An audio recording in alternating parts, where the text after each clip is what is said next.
Bismillahirrahmanirrahim. Assalamu alaikum dear students. Hope you all are doing well. I welcome you all once again in the maths online class. In the previous online class we have done exercise 7D part 1 and part 2, and today we will solve part 3. So take out page number 85. So the question is, a retailer bought 25 calculators for rupees 675 each and had a total gain of rupees 2700. At what price did he sell each calculator?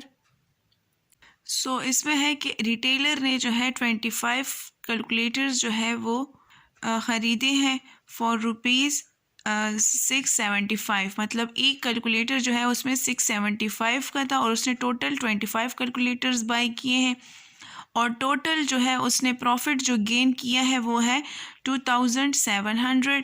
सो हमने find out करना है sale price of each calculator. So now take out your copies. We will solve this sum on copy. So first you write date 10/12/2020. Question: a retailer bought 25 calculators for rupees 675 each and had a total gain of rupees 2700. At what price did he sell each calculator? Data: total calculators is equal to 25. Cost price of one calculator is equal to 675. Cost price of 25 calculators is equal to 25 multiply 675.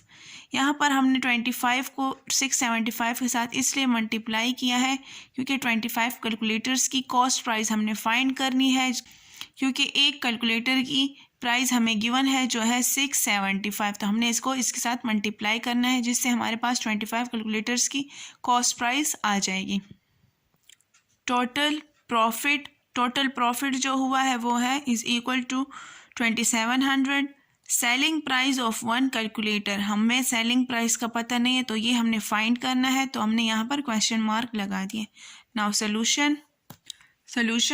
Cost price of 25 calculators is equal to 25 multiply 675. जैसे मैंने ऊपर आप लोगों को data में बता दिया था कि 25 कैलकुलेटर्स की कॉस्ट प्राइस फाइंड करने के लिए हम इन दोनों को मल्टीप्लाई करेंगे, जिसका आंसर है 16,875, जो यहाँ पर रफ वर्क में सॉल्व किया गया है. Now total profit is equal to rupees 2700. हमें क्वेश्चन में गिवन था कि 2700 जो है इसका प्रॉफिट था. अब हमने जो सेलिंग प्राइस जो है फाइंड करनी है, तो उसका फॉर्मूला हमारे पास ये है कि कॉस्ट प्राइस को प्लस करना है प्रॉफिट, जितना प्रॉफिट हुआ है उसको हमने ऐड करना है कॉस्ट प्राइस के साथ. तो जो टोटल हमारे पास आएगा वो हमारे पास सेलिंग प्राइस होगी 25 कैलकुलेटर्स की. यहाँ पर कॉस्ट प्राइस की जगह हमने 16,875 लिख लिया है, प्लस ऐड करना है किसके साथ, जो हमारे पास प्रॉफिट गिवन है 2700. तो हमारे पास आंसर है rupees 19,575. Selling price of 25 calculators is equal to rupees 19,575 है, और selling price of one calculator अब हमने फाइंड करनी है. तो वो कैसे फाइंड करेंगे, हमने यही टोटल को लेना है और उसको डिवाइड करना है 25 के साथ.